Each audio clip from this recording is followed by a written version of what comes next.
Paratatve sada lino Ramakrishna Samagyaya Yo Dharma Sthapana Rato Viresham Tam Namamyam.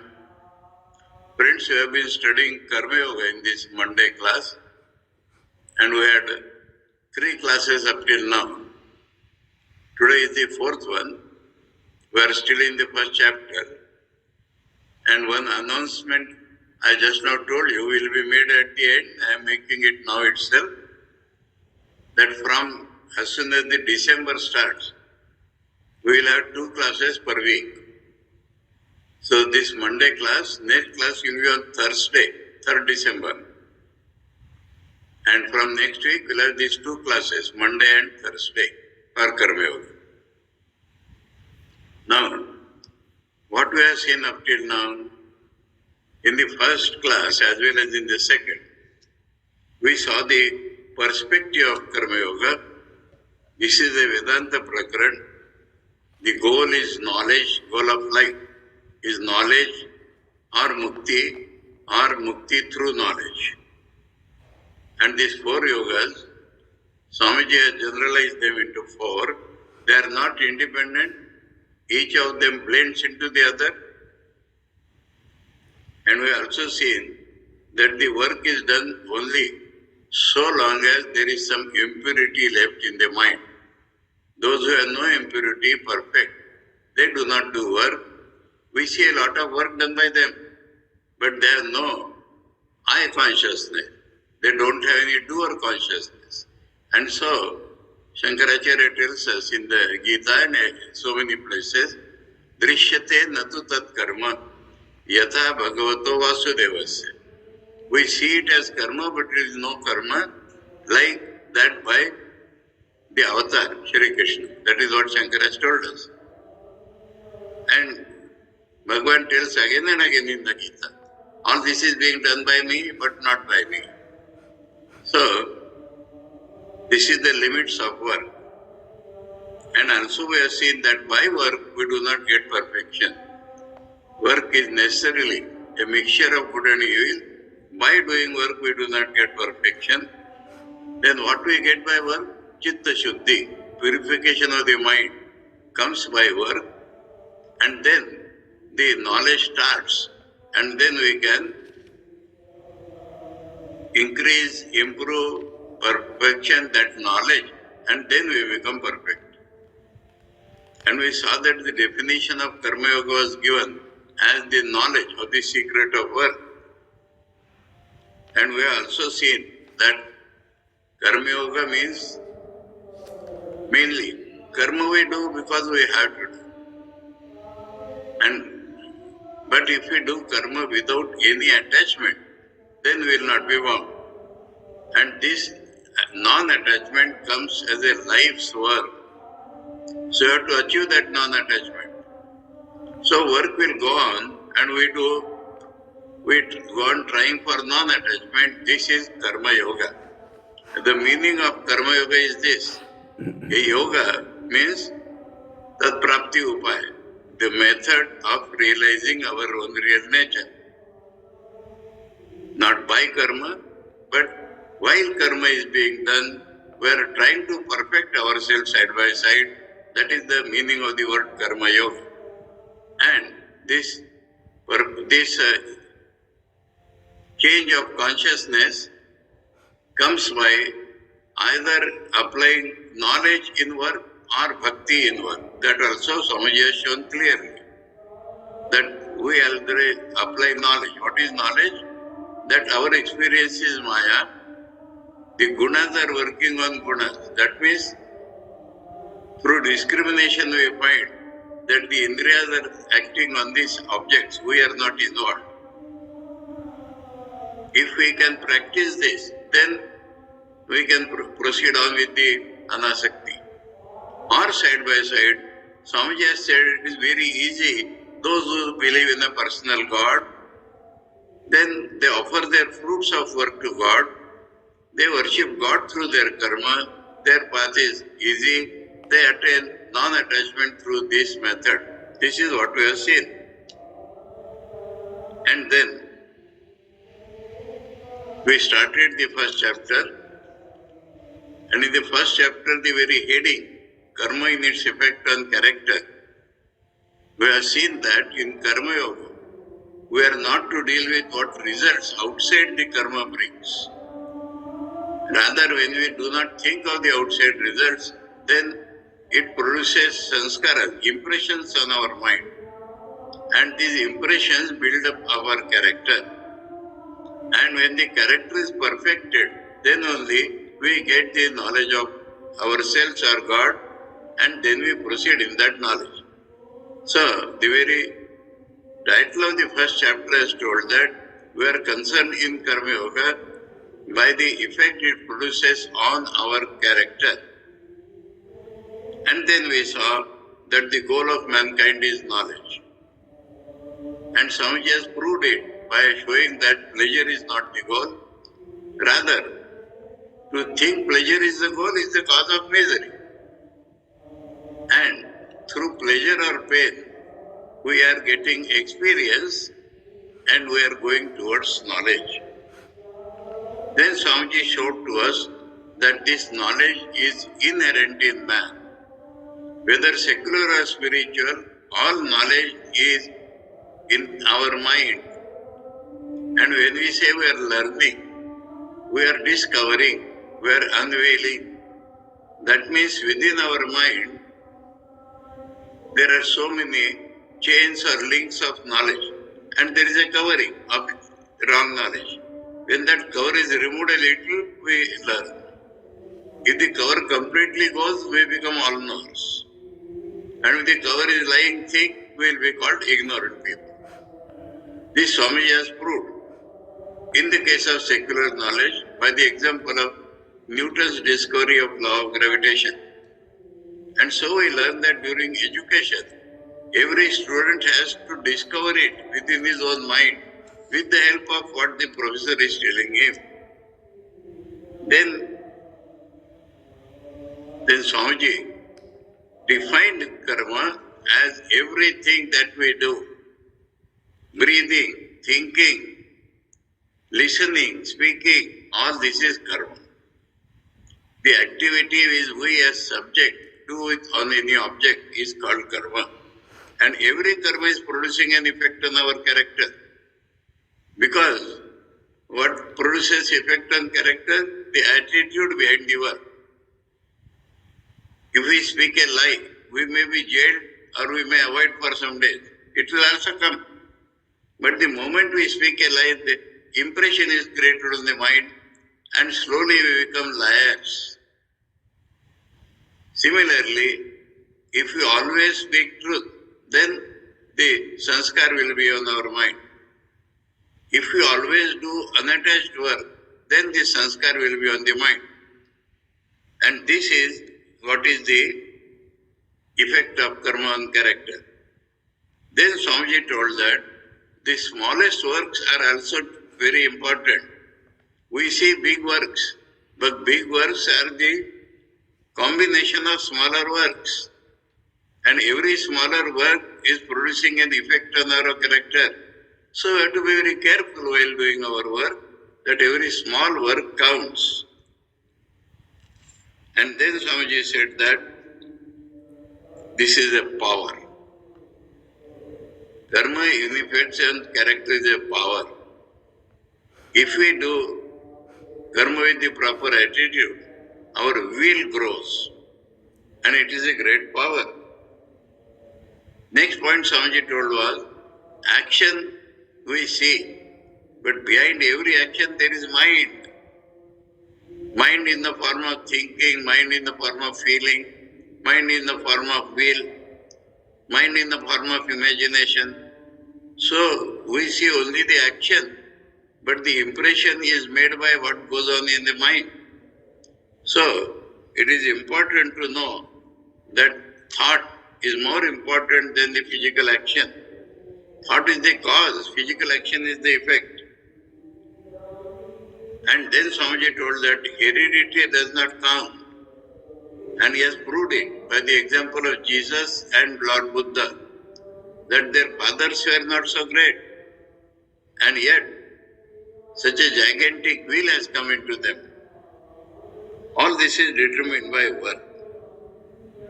No one can get anything unless he earns it. This is an eternal law. Again, Swamiji has told us that what we get in the world is what we deserve. We may think we deserve this or that, but nature proves it. What we get is what we deserve. And this deserving also is according to the character form, is according to what karma we have done. And then Swamiji says, it is very important to know how to work. Because there is a frittering away of energies. So there is a science of how to work. Now, from this point we have to read now. The main point what we have to change is the motive behind the work. I gave some examples last Monday that these days, or whatever I do not know, education is linked with our money earning. Education is linked with what we will enjoy later on. That is very wrong. So, motive behind the action has to be studied. Now, Swamiji is telling us certain motives. But why? We cannot do without motive, accepted. We can change our motive, we can improve our motive, accepted. We can improve our motive gradually. That is the main important point. So, suddenly we cannot change our motive. We want to realize God. We cannot suddenly bring that to the mind. But if we are working with selfish motive, we can be little less unselfish, more unselfish. And then only we can come to the stage where we work only because we love God. We work because we love humanity. That motive comes last. Slowly we have to improve. Now before we read what Swamiji has told, let us examine our motives. First motive which people generally tell, though not fully correct, we work because we want to fill our stomach. This is not the entire motive. Because very rich people, their stomach is filled, their bank balance is built, and yet they work. Work we do only because we cannot stop without work. So, we have to change our motive. Another motive, if you analyze, is not only stomach, because we want to enjoy the world. Because we want to fill 19 mouths, the Upanishad tells us, 19 mouths. We have 5 sense organs, and unless we give food to them, we will not be living.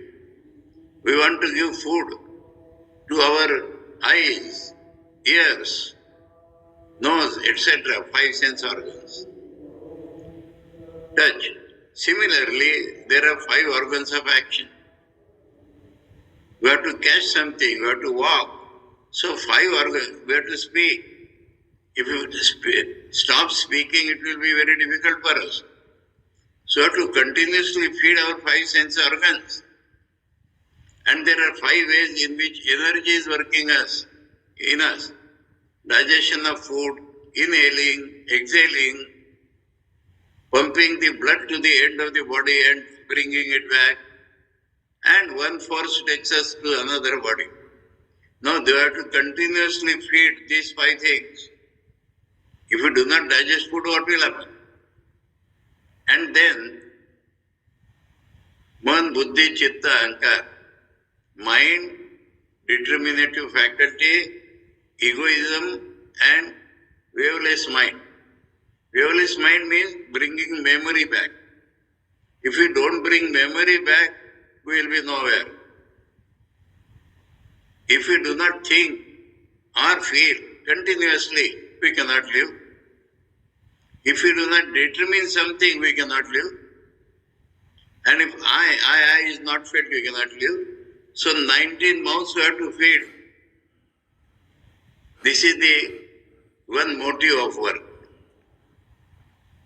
Now, we think of a little higher motive. Huh? This is what I have described. Now, let us see what Swamiji tells us. Man works with various motives. There cannot be work without motive. Some people want to get fame. I have described the gross motives. Then there are the subtler motives. I am working because I want to become a famous man. And madness also comes out of this, There is a Sanskrit shloka. Ghatam bindyat, patam chindyat, kuryad rasavarohanam, yena kena prakarena prasiddha purusho bhavet. You stand in the market and break one pot there. Stand in the market and tear your clothes. Go to the market and ride a donkey. Somehow or other I want to become famous. So that your name should blazon in the newspapers, you can do any idiotic thing. Now, some people say we'll do good action, then people will praise us. So this is a motive that get fame. Getting fame, we see everywhere these days. That is the one becomes motive. And they work for same. Others want money. Even if bad fame comes, they don't think of it. They want money. And they work for money. And they work for money. Others want to have power. See, in the field of politics, in household, I want power. In society, I want power. In politics, I want power, and I am working for that. Motives, this is not gross enjoyment, but motives in the mind. Others want to get to heaven. This is called something like deferred payment. That means we have money. We do not spend it all. We put it in fixed deposit. So that after some years, we'll start getting interest thereon. So we control ourselves, regulate our lives. This is the maximum motive of the good people. We control ourselves so that we'll go to heaven and enjoy there. Enjoyment in heaven is much more than here. I jokingly always think that these days, for Indians, America is the heaven.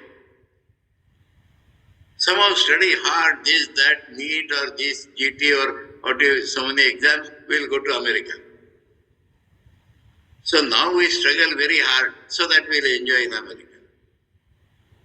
So, those who do not believe in heaven as such, for them I told this America. Foreign, if not America, somewhere foreign.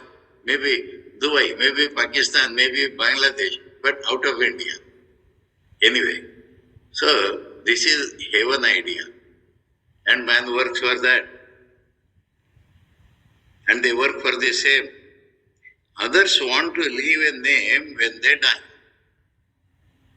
Understood? Not for fame now. But we should do thus, that after we die, we will have a name. Our name will stand. As they do in China, in Swamiji's time, where no man gets a title until he is dead. And that is a better way after all than this Swamiji is telling. When a man dies, when a man does something very good there, they give a title of nobility to his father who is dead or to his grandfather. Some people work for that. Some of the followers of certain Mohammedan sects work all their lives to have a big tomb built for them when they die. And Swamiji has seen this, so he is talking. I know sects among whom, as soon as a child is born, a tomb is prepared for it. That is among them the most important work a man has to do. And the bigger and the finer the tomb, the better off the man is supposed to be. Others work as a penance. Prayashchittam it is called. all sorts of wicked things, then erect a temple or give something to the priest to buy them up and obtain from them a passport to heaven. They think that this kind of beneficence will clear them and they will go scot-free in spite of their sinfulness. I will tell some funny stories. Don't mind, I am not criticizing any religion. We have, Ramakrishna Mission has centers in Arunachal Pradesh. Along is one of the centers. One of the Swamis who lived there told me this story. The workers there, some of them are Christians. Now, a father of a worker died. And he asked our secretary or Swamis, please give me some 1,000 rupees or something. Because the priests are telling me, they take advantage of this foolishness. Priests are telling me that to send your father to heaven, we require 1,500 rupees. Now the man being poor, he could not do this from his salary. He appealed to our secretary. And secretary thought, if this fills his desire, let me give. So he gave him 1,500 rupees. After 2-3 days he comes again, please 200 rupees more. The priest is telling, we have sent your father to heaven, but the hand is still outside. To push that hand is a factual story I am telling, without criticizing anybody. To put that hand in heaven, we require another 200 rupees. So, Swamiji says, penance. We do evil action and then erect a temple or do something, give charity, and we think we'll get a passport to heaven. Such are some of the various motives for work. Higher and lower or gross and settler? No. Work for work's sake. Work for work's sake. I have none of these motives. Why I am working? I want to work. That work is important, so I am working. There are some who are really the salt of the earth in every country and who work for work's sake, who do not care for name or fame or even to go to heaven. They work just because good will come of it. It must have appealed to you. But Swamiji is telling this is not the highest. This is not the highest. How we know? There are others who do good to the poor and help mankind from still higher motives. So work for work's sake is better than all other motives, but not the highest or the real motive we require. Very important step Swamiji has told you. He has brought in work for work's sake to show that people can work without thinking of other motives, so it is a higher motive. But then he says there are people who work from still higher motives. And what is that higher motive? Because they believe in doing good and love good. They believe not only work for work's sake, they believe in doing good. And so they work. They believe that if they do good to people, if they do good in their life, what will happen they don't care, but they love good. And so always they work for doing good and they love good. Doing good and love good. This is Swamiji stating higher motive than work for work's sake. Work for work's sake may become mechanical. We substitute here. We love God and so we are working. God is the good, better, best and we love Him. So we work for Him. So remember, Swamiji has given this the higher place. They believe in doing good and love good. Now Swamiji is asking us to improve our motive. We cannot jump from the lowest to the highest, but we can improve our motive. The motive for name and fame seldom brings immediate results as a rule. They come to us when we are old and are almost done with life. Name and fame will come when we are almost about to die. If a man works without any selfish motive in view, does he not gain anything? So Swamiji is prompting us to do work without any motive, without any selfish motive. Motive is always there. What is motive? I want to do good. That's the only motive. Now what happens? Do we get something? Because mind calculates always. That is the nature of the man. Please do like this. What will I get out of it? Please be unselfish. What will I get out of it? This becomes the man's consideration. So Swamiji is telling that, does he not gain anything? Yes, he gains the highest. This is the effect on character. He gains the highest means he realizes his own real nature. He gains the highest means he realizes God. He gains the highest means he becomes perfect. He gains the highest means he becomes absolutely pure by doing unselfish work.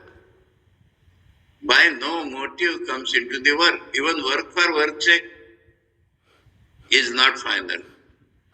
He loves good, so he is doing. This work will give him highest results. Now Swamiji is telling, unselfishness is more paying. Then why we all do not become unselfish? Only people have not the patience to practice it. In the Gita this is told. Kshiprami manusya loke siddhir bhavati karmaja.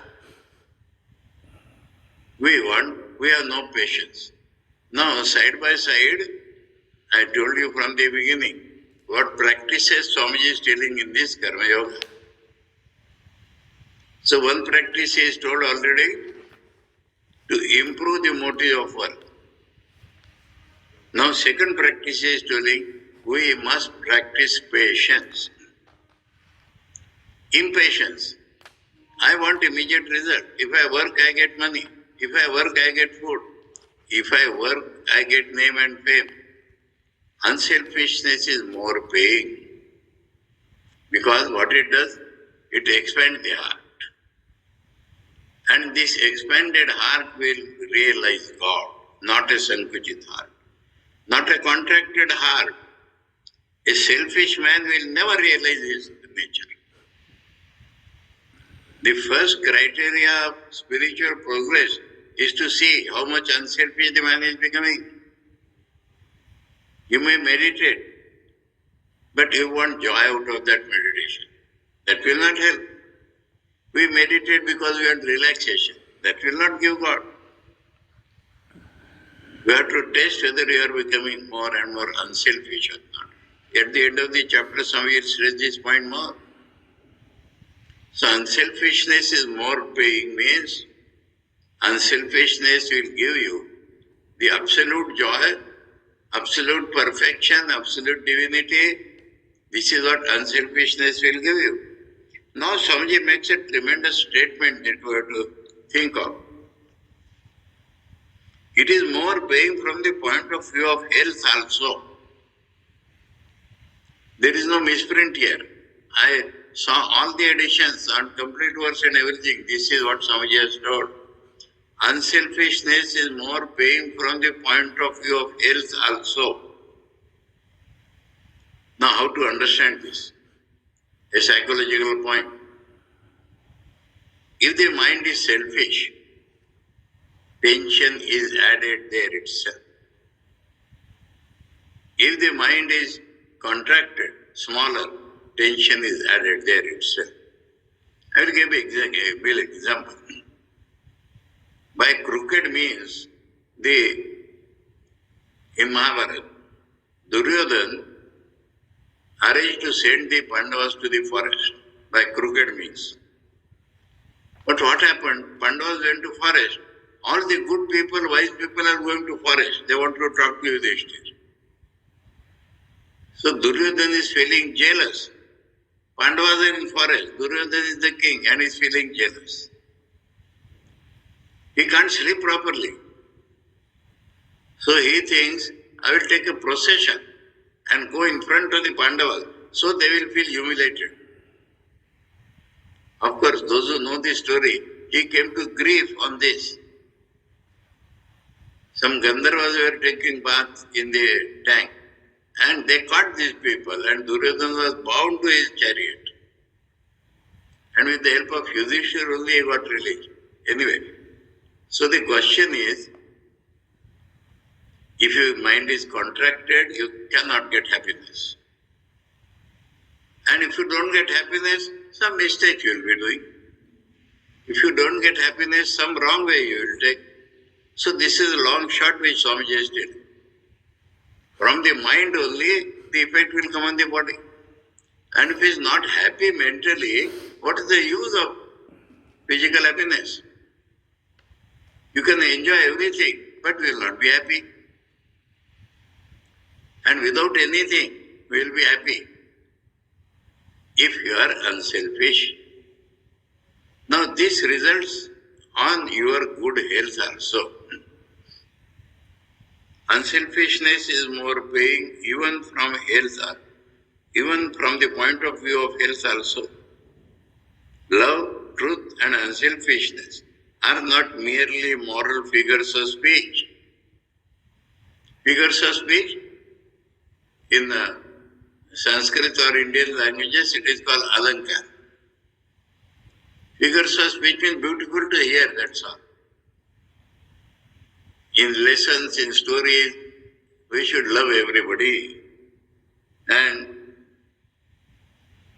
truth, we should stick to truth. And unselfishness are not merely moral figures of speech. They preach morality, but they form our highest ideal.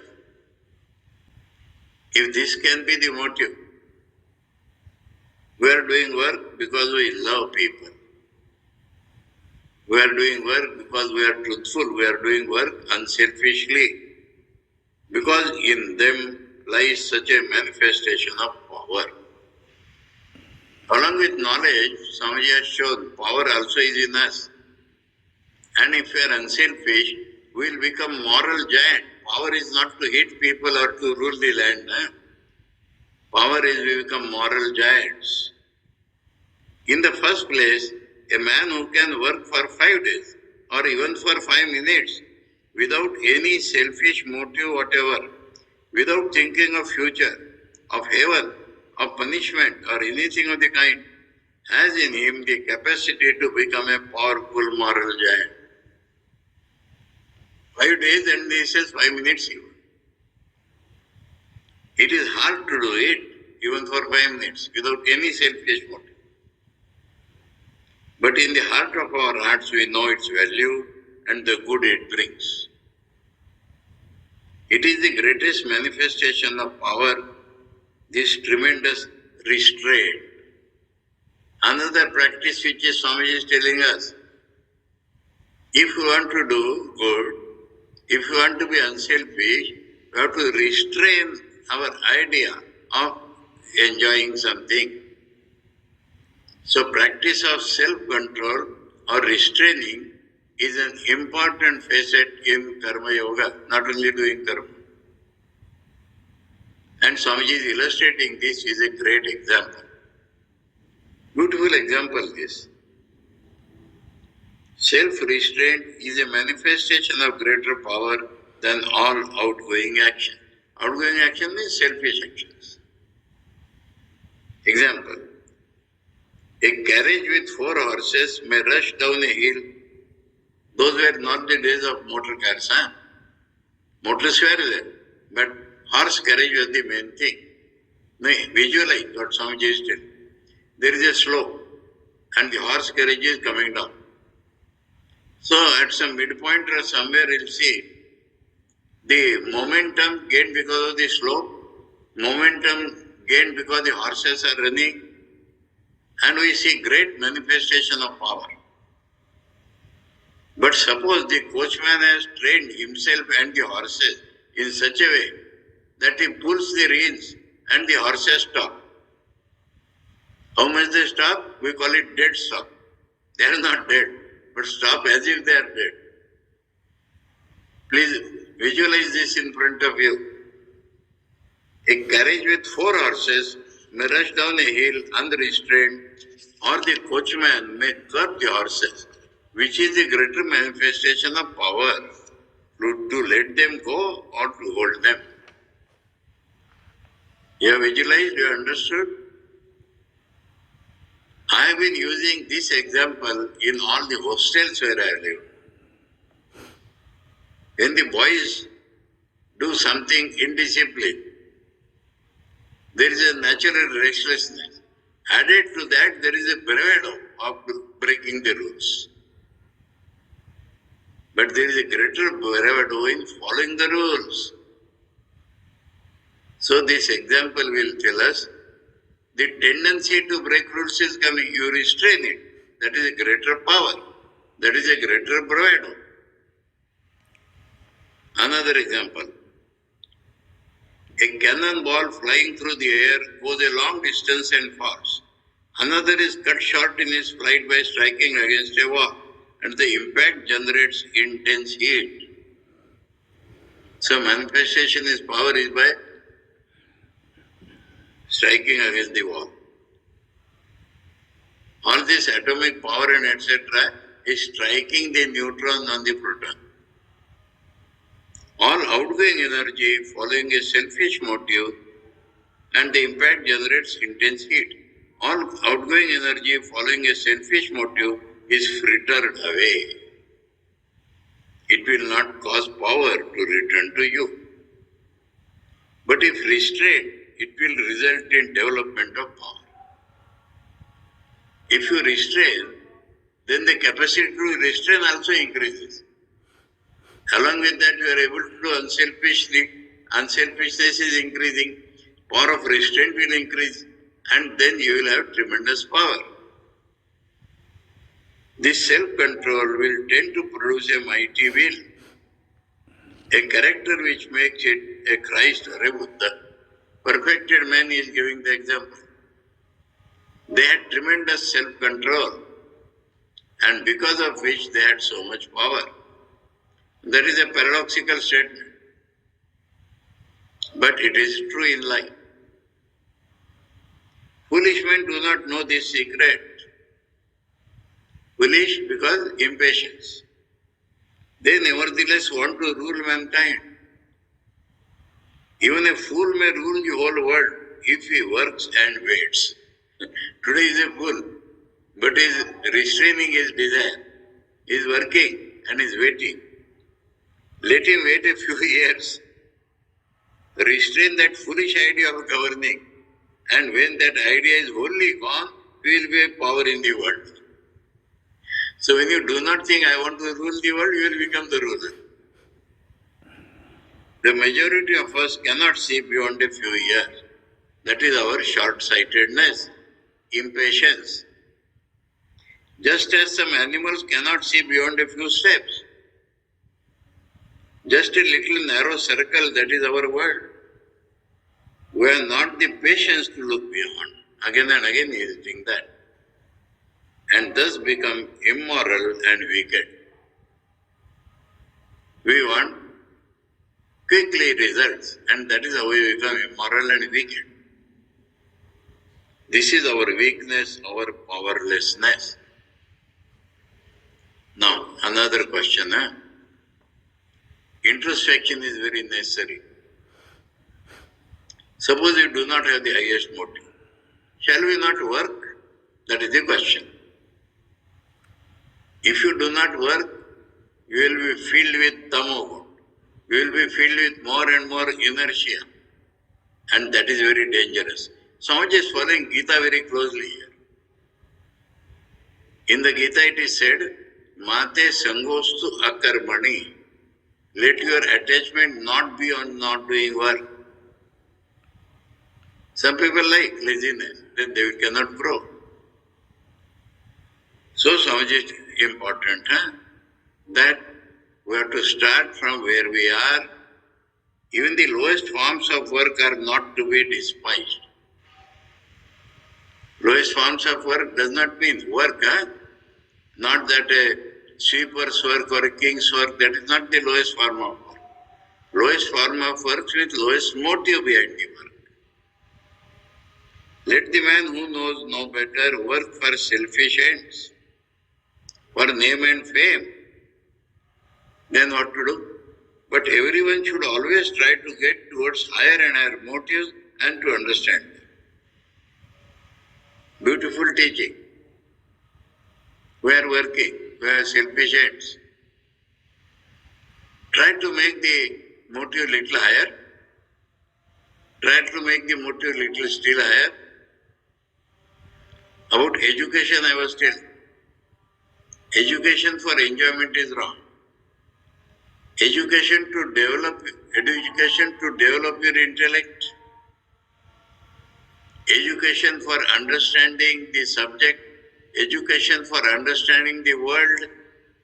Education for understanding yourself. Education for becoming more unselfish. Education for realizing God. So different motives are there. Let the man who knows no better work for selfish ends, for name and fame, but everyone should always, everyone and always, try to get towards higher and higher motives and to understand them. We are not attracted by the higher motives because we do not understand them. What is that? We want to eat, drink. Eat, drink is very limited. If you can understand becoming unselfish, then you can practice unselfishness. So two things Swamiji is teaching here. To understand higher motives and to practice higher and higher motives. Now Swamiji has quoted Gita here directly. That very shloka which I told you just now. To work we have the right, but not to the fruits thereof. If we don't think of the outside fruits, our sanskaras are getting better and better. This itself shloka, next line.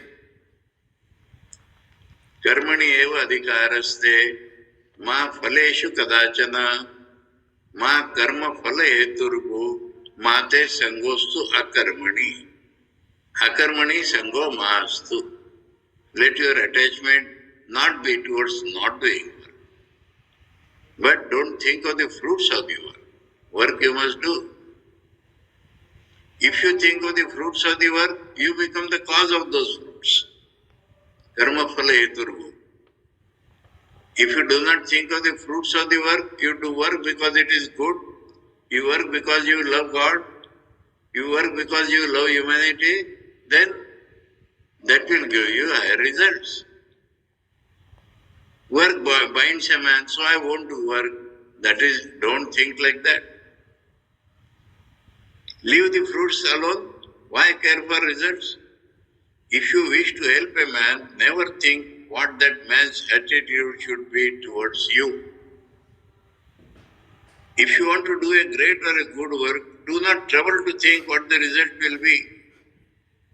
Now, I must quote a living example on this. A living example.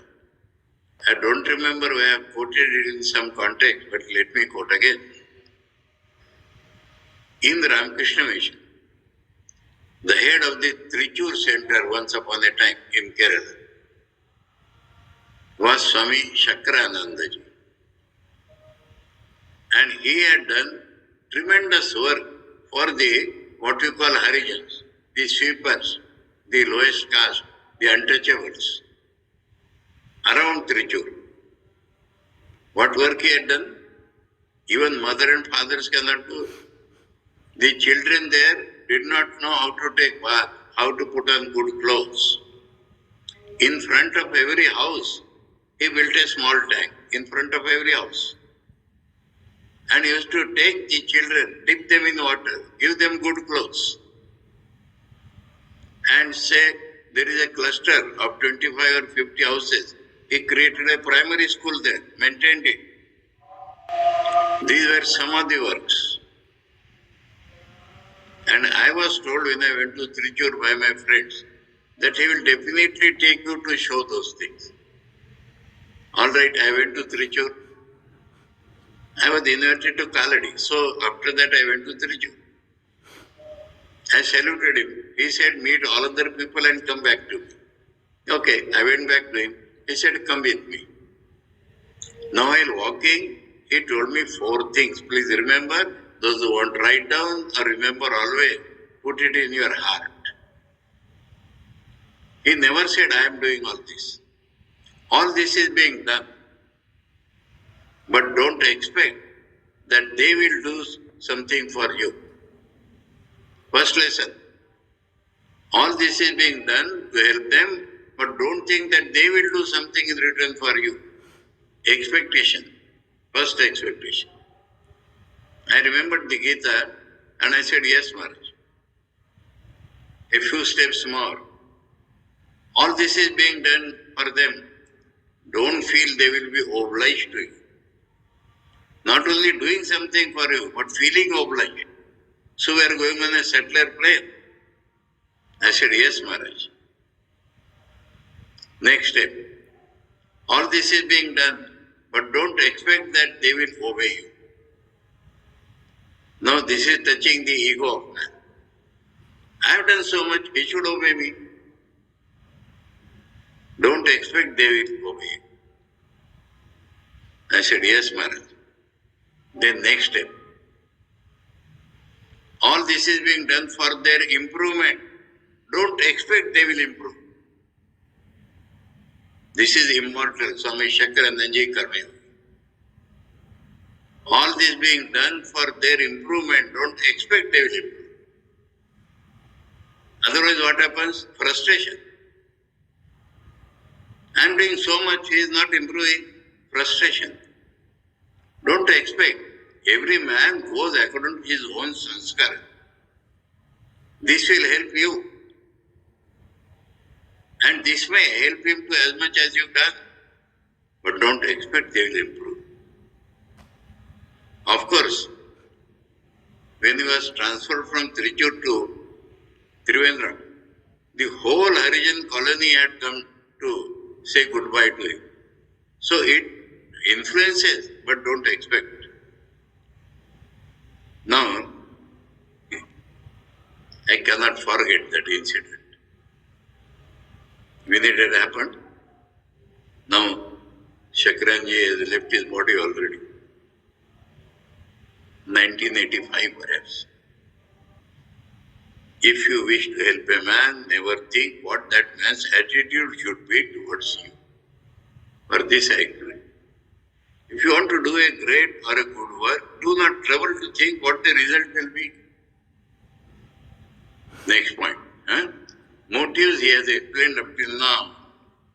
Along with that, self-control, patience, unselfishness, more and more, and start from whatever selfishness you have, but improve your motives more and more. In that way, he has explained this. That is Karma Yoga, not only doing work. There arises a difficult question in the ideal of work.